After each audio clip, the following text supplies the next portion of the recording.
A new month. Federal workers are risking missing a second paycheck. This is outnumbered overtime. I'm Harris Faulkner. Senate Republicans say they hope to begin debate today on the president's shutdown proposal. Democrats have already rejected it, saying it does not go far enough in protecting dreamers. House Democrats plan to push ahead with their own bill to reopen the government, but if lawmakers don't reach a deal, federal workers will miss another paycheck this Friday. Meanwhile, the White House is urging swift action on the president's plan. Here's Deputy Press Secretary Hogan Gidley.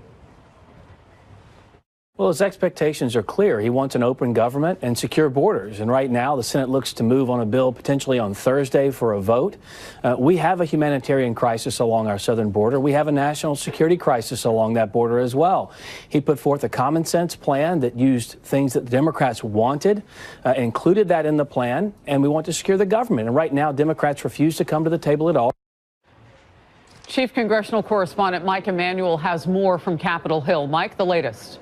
Harris, good afternoon. Senate Majority Leader Mitch McConnell says everyone has made their points. Now it's time to make law. Here are some of the key points of President Trump's proposal, which the Senate is expected to consider. $5.7 billion for a physical barrier along the highest priority locations of the southwest border. 3 years of protection for the DACA recipients, a 3-year extension of temporary protected status for thousands of other immigrants living here in the U.S., and $12.7 billion in disaster relief for hurricanes, wildfires, and more. House Speaker Nancy Pelosi told us a short time ago she is not impressed.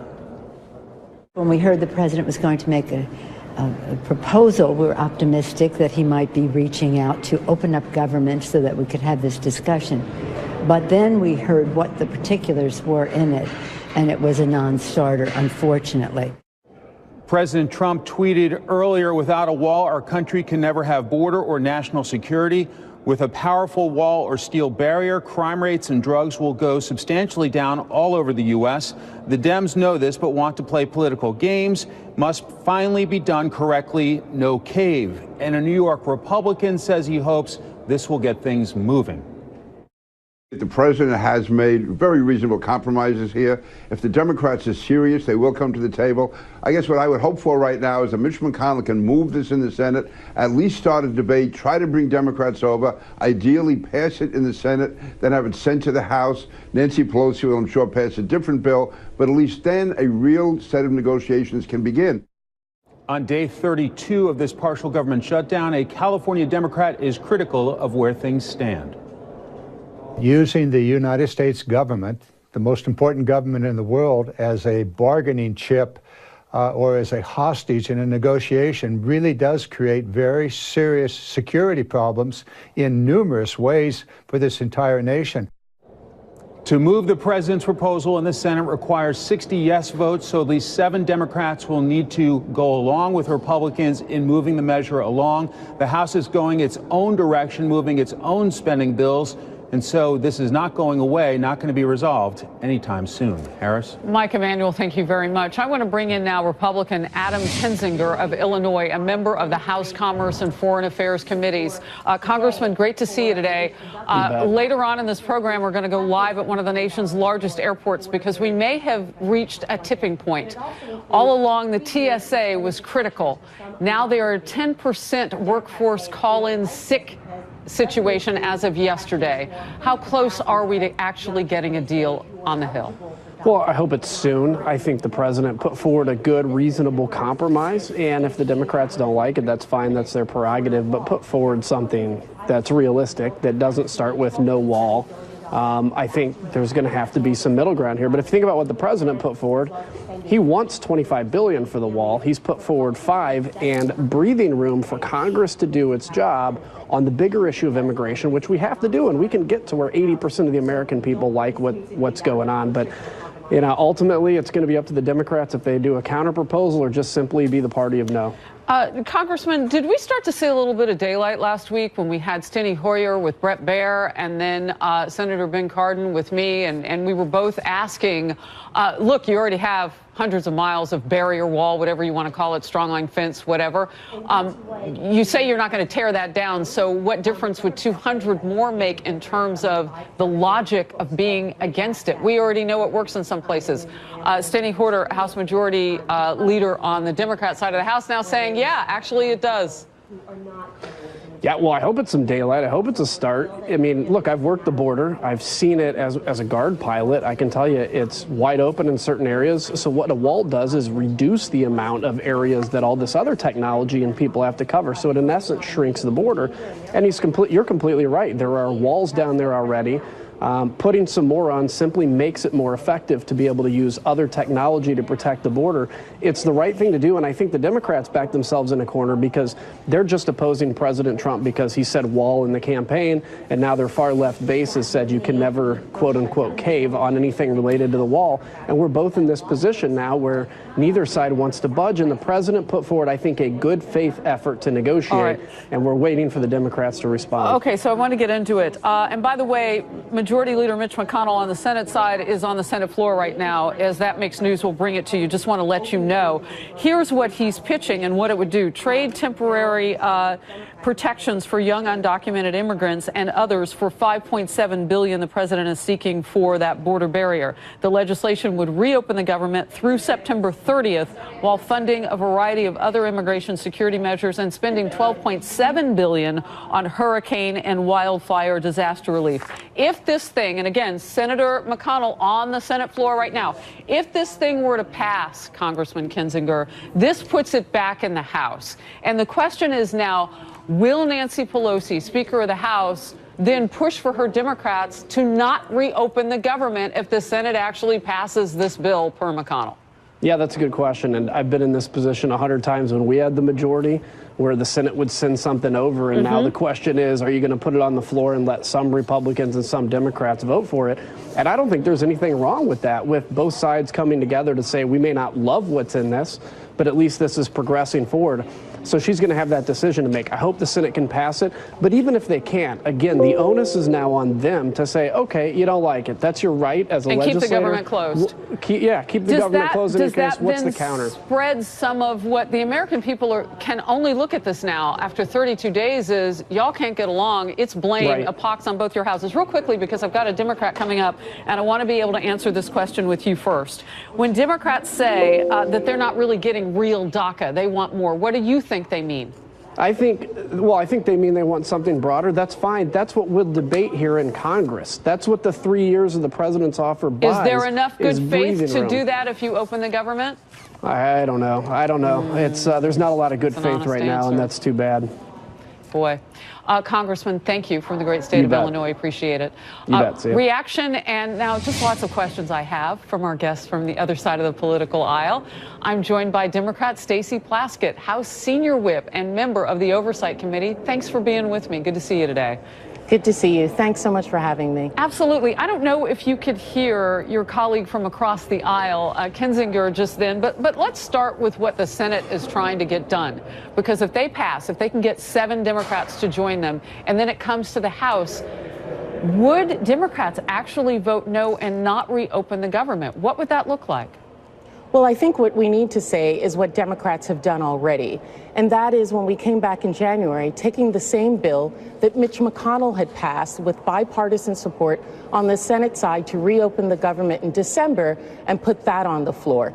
That passed in the House, and we've asked him now to take that up in the Senate to go to the president. Did it have barrier funding? funding? He's refused to do that. That one had aerial funding, and we are now barrier funding, the wall funding. Well, we had already given some funding for walls and for repairs of wall. What we are asking is that we sit. What we are asking is that we sit down and have a real discussion about border security.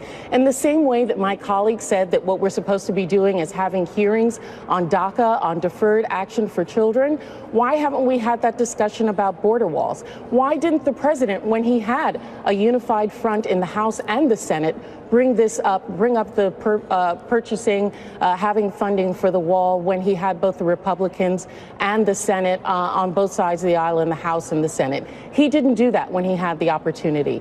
He knows very well that this is not the most efficient use of funding, but it's something that I think he knows that he has to do for those individuals who are asking him to do so. What the Democrats are proposing is that we spend money wisely and that we do need support in our borders. We know that over 80% of the drugs and contrabands that come into this country do not come from these borders. They come from our port of entries. So let's get drones. Let's fill the hundreds of individuals, thousands of jobs that are needed on the border. I'm going to step in, Congresswoman Plaskett, because I want to just pick up two things that you said. You said a real discussion.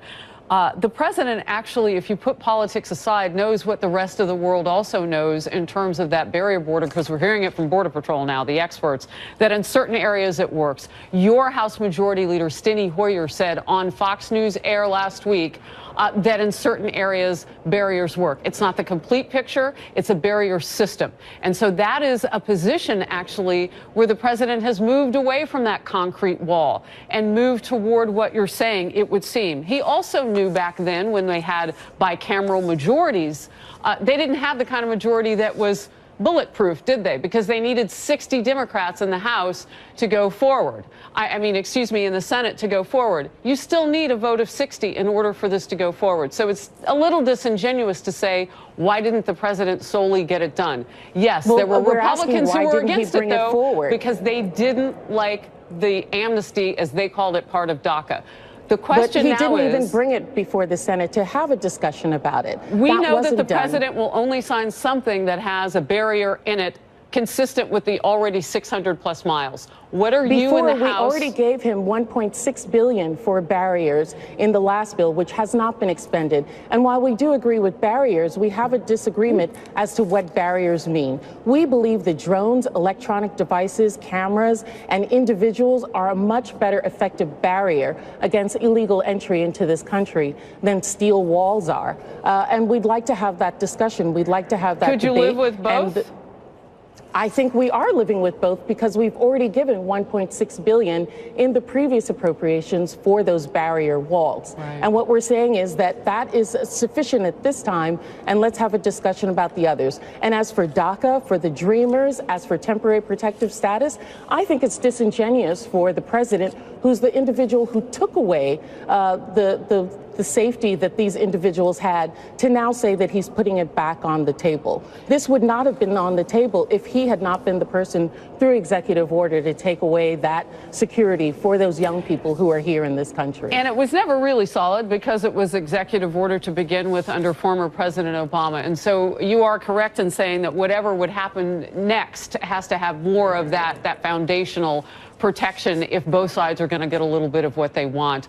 Congresswoman Plaskett, I hope you'll come back. Boy, it's a tough job you've got. The American people are just perched to get people back to work. Thanks for having me. And thanks for having both sides of the argument on the show. I appreciate that. Always on overtime. Thank you. Fox News alert now. President Trump is planning to deliver the State of the Union address in exactly 1 week as scheduled. Now we're learning the White House is pursuing a backup plan just in case. Chief White House correspondent John Roberts is live from the North Lawn. And in just a little while, John, we had first anticipated a walkthrough today. Then we learned that a walkthrough might be a week from today. But what we do know is that the speech potentially is coming, and it could have 2 tracks. What are they?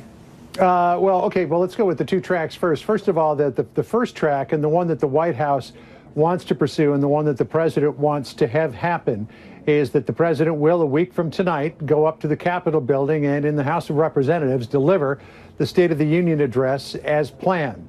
Now, we do not know if that is going to happen because a week ago Monday, Nancy Pelosi sent a letter to the president asking him to postpone his speech until the government was reopened, or if not postpone the speech, deliver it in writing. Her premise was that because of the government shutdown, there were security concerns, that the Department of Homeland Security and the U.S. Secret Service, which is the lead agency for protecting the State of the Union, were potentially understaffed because they have not been funded now for 32 days.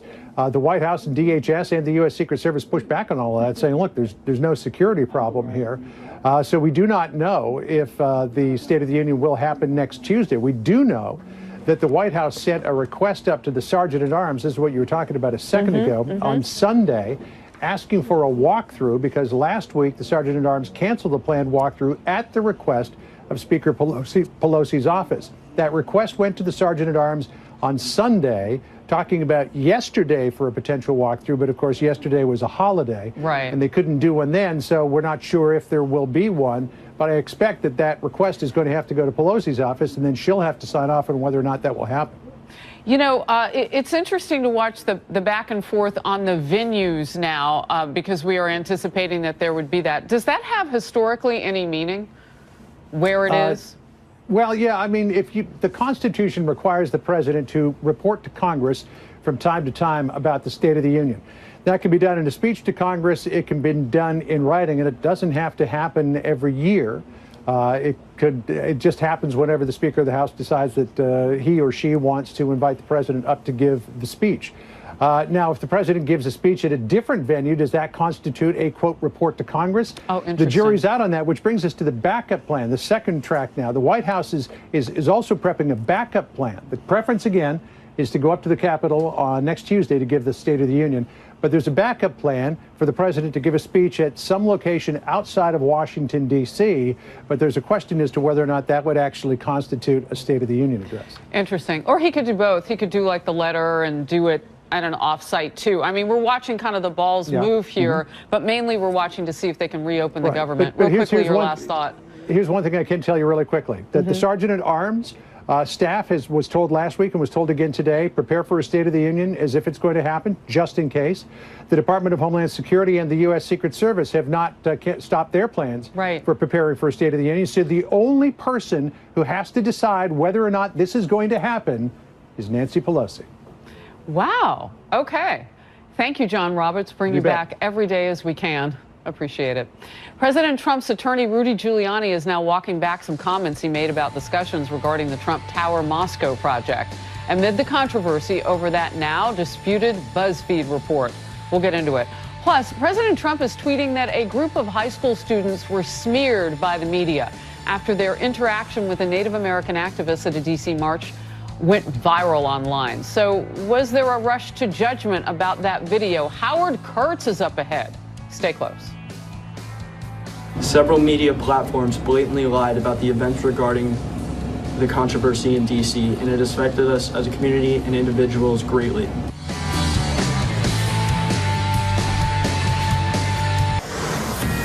And here's the latest on a situation that's been heating up. Kentucky's Covington Catholic High School forced to close today due to threats, following an uproar over some viral video, which you see on the right side of our screen. Those clips showed an incident between students and a Native American activist at the March for Life in Washington on Friday. President Trump tweeted that the students were smeared by the media. Meanwhile, Native American activists are holding a peace vigil today. Doug McElway is live for us in Covington, Kentucky with the latest on this. Doug? And Harris, this was really one of those rare instances of a perfect storm of circumstances. You had a bunch of social justice warriors representing a variety of causes at the March for Life, running into a bunch of Catholic youths wearing Make America Great Again hats. It fit a perfect narrative. And here is the narrative that we saw emerging, at least in the initial stages. A smirking, MAGA-wearing white boy confronts Native American elder. It goes viral, and even the Kentucky Covington Diocese condemned the Catholic kids in the early stages and has yet to retract that condemnation. So they came back to Covington after the March for Life, stepped off their bus into a firestorm of hatred that forced the closure of their school today. There have been many threats against our lives, against our parents. Some of these threats include that we should all be locked in the school and it should be burnt to the ground, the school being bombed, school shooting threats. It's really scary. At a peace vigil this morning just outside the Covington Diocese, Native Americans and many of their supporters gathered here today, occasionally disrupted by heated words from bystanders, but for the most part very, very peaceful. And they stuck to their script initially delivered on Friday. We are still here as Indigenous people. We're still treated with disrespect. We still have to fight for our basic human rights in this country and land of the free. And I just hope that America and the world will see that it's time that we all unite as one people, one mind, one heart, one spirit. That meanwhile, the quote, smirking Nick Sandmann, the kid who was involved in that standoff with the Native American, issued a statement through his lawyer. It said, in part, I believe that by remaining motionless and calm, I was helping to diffuse this situation. I realized everyone had cameras and perhaps a group of adults was trying to provoke a group of teenagers into a larger conflict. It has now also come to light that the initial provocation was delivered by a group of African American youths representing the Black Hebrew Israelites. They taunted the Covington kids because of their Make America Great Again hats. It is widely believed, calling them homophobic slurs, crackers, born to incestual parents. It went on and on, a lot worse than that. After that, Nathan Phillips, the Native American, entered into the mixture of that and began his drum beating. Now, many are urging these youths to file suit. I want you to take a look at one tweet we have here, which indicates that may be coming. It's a tweet. I don't know who delivered it, but it says, it isn't about border security, it's about white supremacy. Prayers for Nathan Phillips and the teens taught hate. Well, Robert Barnes, a lawyer in Los Angeles, saw that tweet and responded to it with his own tweet. This is a libelous lie. Retract or get sued. I spoke via text to Robert Barnes last night. He says he's going to keep that promise. Many more to come. Harris, back to you. All right, Doug McElway reporting live and setting us up with the facts. Thank you very much. I want to bring in now someone special on this, Fox News media analyst Howard Kurtz, host of Media Buzz. And I lean on your expertise as we talk about how the story was reported. A GQ writer says he regrets, Howie, a now deleted tweet in which he called for the doxing of the Covington Catholic High School students. These are young boys who their personal information, this GQ writer, would want everywhere, making them even more of a target. Those children now home with their families or just home, out of school today for their own protection. How do you think this came to be that we got it so wrong, some members of the media? Well, first of all, there have been a flood of apologies now by journalists and others for their massive and deeply troubling rush to judgment here. CNN contributor Bakari Sellers deleted a tweet. He said these kids should be punched in the face. You have a New York Times contributor, Kara Swisher, saying, I was a complete dolt to put up these obnoxious tweets. What happened was everybody rushed to judgment after seeing this one video that made it appear that maybe the kids were getting in the face of this Native American guy who was banging the drum. But other videos and more interviews, because nobody waits anymore, everybody's got to click and do their hot take, made clear that the kids actually were trying to keep the peace. And I think it shows you what a toxic stew the social media, and particularly a place like Twitter, has become, where hatred can be unleashed at a moment's notice, and some 11th grade kid who nobody ever heard of can get vilified, and now we have death threats, and we have the school being closed today. What is the great equalizer in all of this? Because, you know, it isn't enough that this has happened in that Kentucky area. It's happening all over. You look at the BuzzFeed report with regard to the president, and when members of the media get it so wrong, and we all make mistakes, but this thing heated up, caught fire. Jamie Lee Curtis, who everybody should still be talking about the resurgence of Halloween, the movie, now is out with her apology about how she jumped to conclusions on Instagram. I mean, this thing got lit pretty quickly, on fire. The common element here on the BuzzFeed story, unsubstantiated piece based on 2 anonymous sources, the media giant echo chamber blasted it everywhere until Robert Mueller's office put out that very unusual denial. And in the Covington case, you know, everybody's an instant expert. You look at one video, you look at one tweet, everybody's got to weigh in. That's how you get clicks, that's how you get attention. Yeah. But I think it's a really embarrassing moment, particularly for journalists whose job it is to check the facts, be measured, and that's why you're seeing so many of these apologies. Look, I don't want to overblow. Some of it can be luck. Some of it is because you and I are gently over the age of 29. But you and I didn't click on that.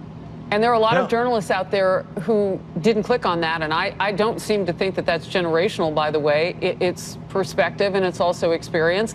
And as you say, when things get ginned up over video that you cannot independently verify, we know to back away from that. What is the great equalizer going forward? And I know you touched on it, but I want to hit that again.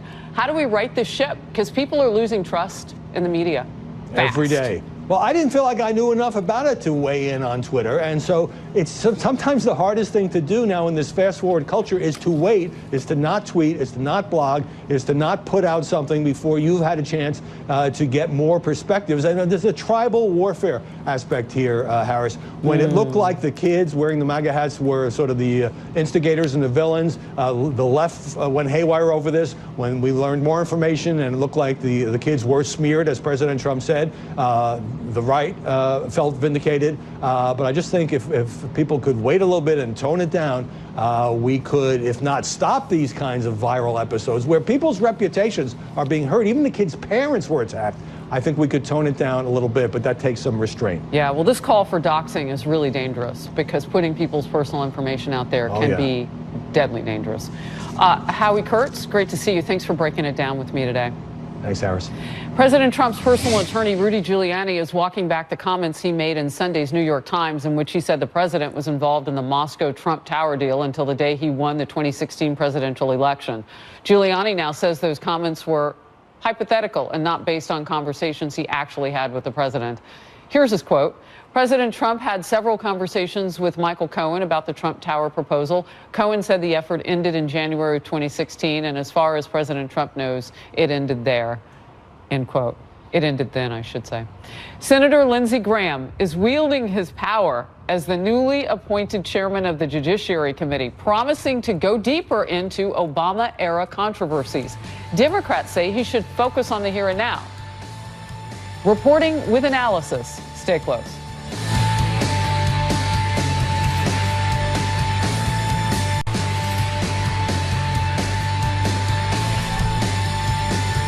Update real quick on Davos, Switzerland, where the World Economic Forum is currently underway, the annual meeting featuring more than 60 heads of state from around the globe. But the event is missing some key leaders, including our own President Trump, who is in Washington, of course, working on that deal to end the partial government shutdown. UK Prime Minister Theresa May and French President Emmanuel Macron are also not attending the forum due to domestic issues. We know what's going on with Theresa May and Brexit. Travelers across the nation now facing a growing risk of delays as the partial government shutdown drags on, day 32. The TSA is reporting an increase in the number of airport security screeners calling out sick. We reached a point of 10% of that workforce. On it for us is Laura Ingle at New York City's LaGuardia Airport, one of the busiest in the nation. Laura? Hi, Harris. Well, here at Terminal B, we've seen passengers coming and going all day long with pretty typical wait times as they go through screening. I'm going to step aside and let you see what's going on behind me. Other than those boxes there being transported somewhere, you can see the line is pretty much non-existent. Right now, passengers throughout the airport are looking at around 3 to 11 minute wait times from what we've been told. We just got the numbers from the Transportation Security Administration of how many TSA workers called out yesterday. 7.5% of their workforce compared to 3.3% from the same weekday last year. That after 10% called out over the weekend. So those numbers are going up. According to the TSA, many of their workers say the financial hardship of missing a paycheck is what's making it difficult or impossible for them to report to work. Agents are also facing missing another paycheck if the partial government shutdown doesn't end this week.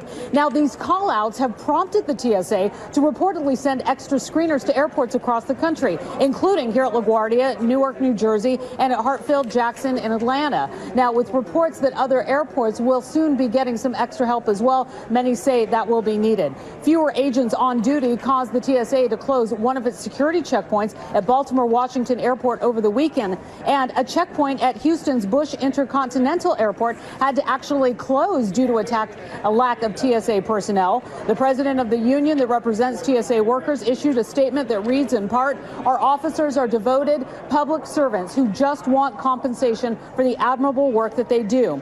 TSA workers in some areas have had to rely on food pantries. We've been reporting on this, and local charities to get food on the table for their families. We're told morale is extremely low. Workers are worried. Some are quitting to find other jobs so that they can get themselves a paycheck. And while many passengers have been offering gifts and money as they've been going through to the TSA agents, those agents cannot accept anything from the general public. So it continues to be a struggle that goes on. Harris. Yeah, and when you talk about the politics playing out in Washington right now, the TSA component has been talked about as being a potential tipping point.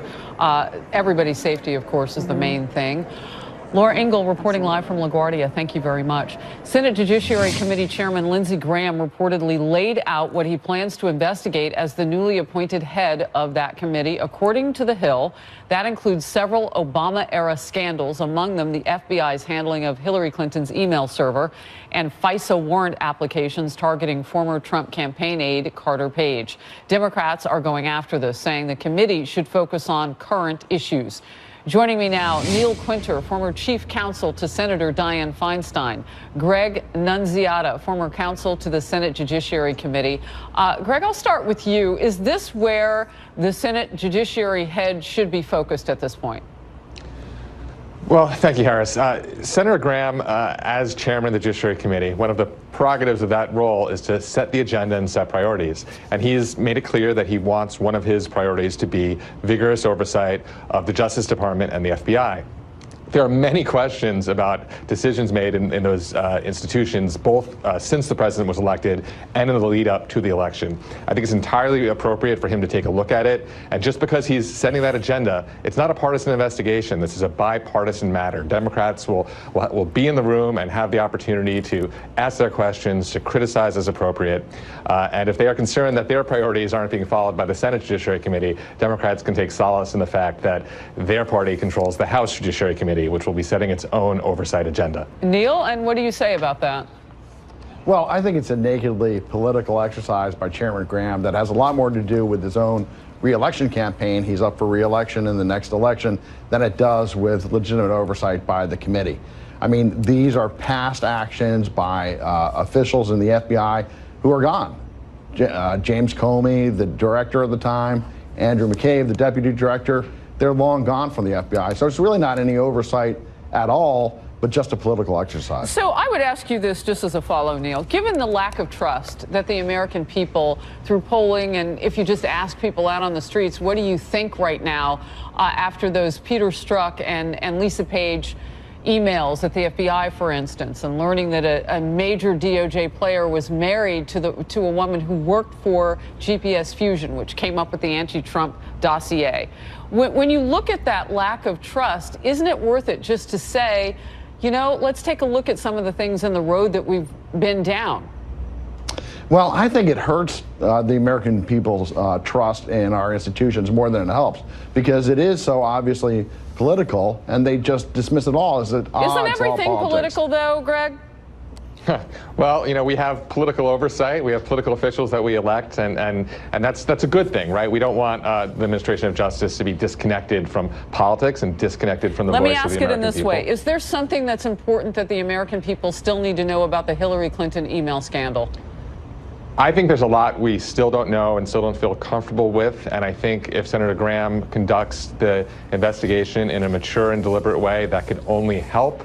And by the way, if he turns it into something that seems partisan and lacking in substance, that'll only hurt him and hurt Republicans. I mean, there's kind of a natural check on this. For chairman of any committee, when they take on an investigation, it needs to be serious, otherwise they're going to embarrass themselves. Neil Quinter, Greg Nunziata, thank you both for being with me today.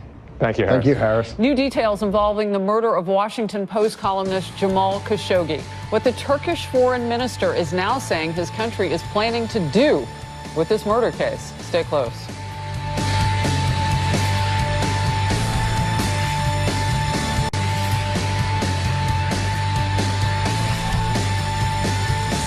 Winter weather being blamed for at least 5 deaths now across the Midwest, breaking records in parts of New England with freezing temperatures, well, way below freezing.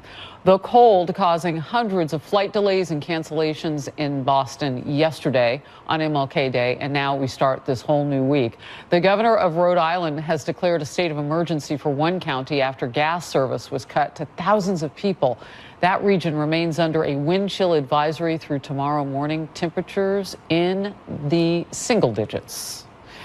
Turkey's foreign minister says his country is now planning to launch an international investigation into the murder of Washington Post columnist and Saudi critic Jamal Khashoggi.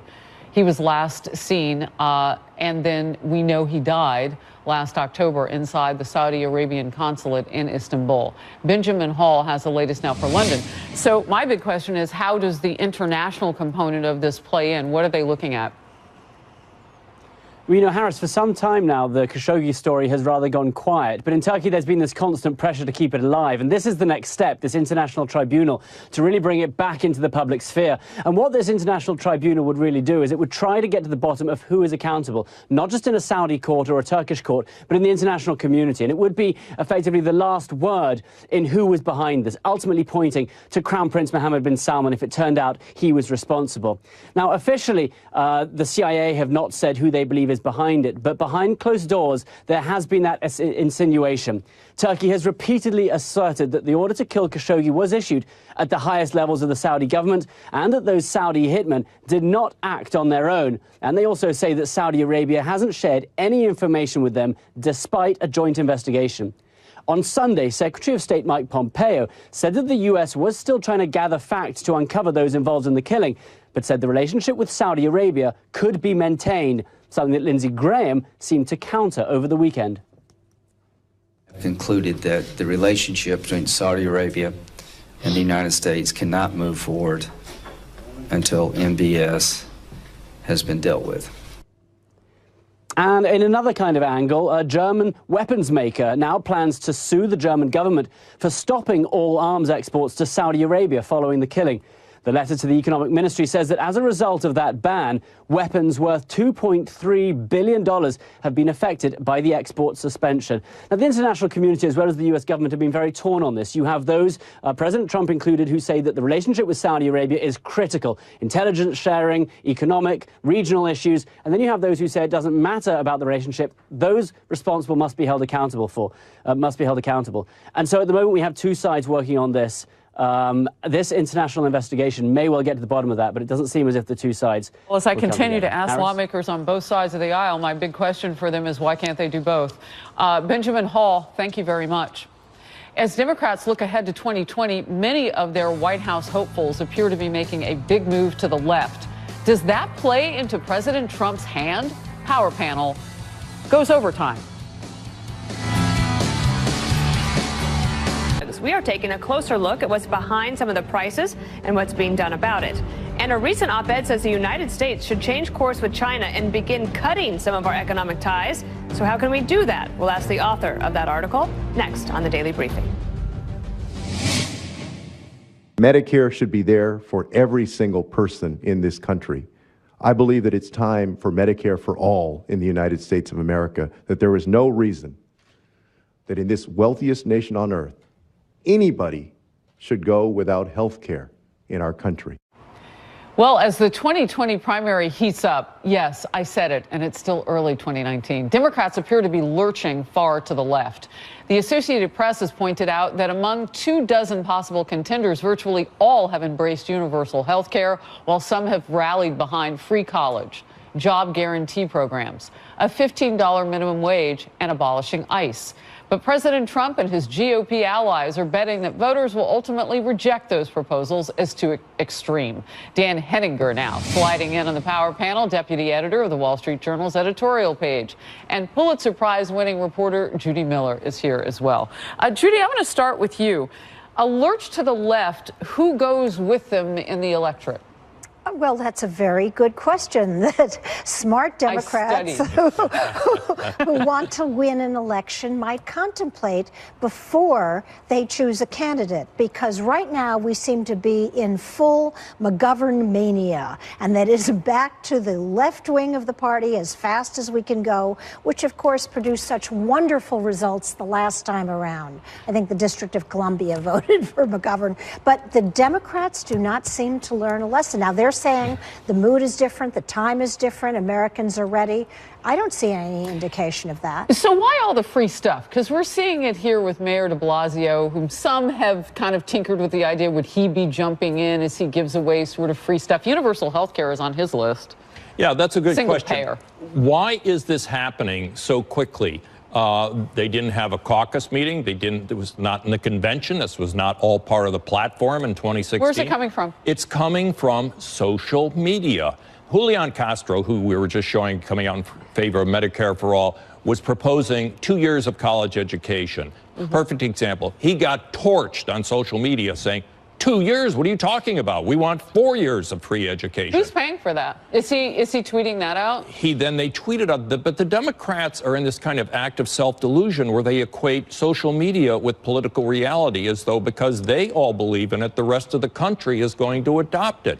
Oh, it's so interesting what you just said, and I wrote it down. Social media, does it equal social programs, Judy? Well, it does in the mind of certain young Democrats, and it certainly does among younger Americans. The support for free medical care and free tuition among younger Americans is very, very strong. But $32 trillion a year for Medicare for all in this country might actually be a sobering reminder of the cost. Real quickly, we're leaning on the millennial component of this, but one of the oldest generationally people who's for this is Bernie Sanders.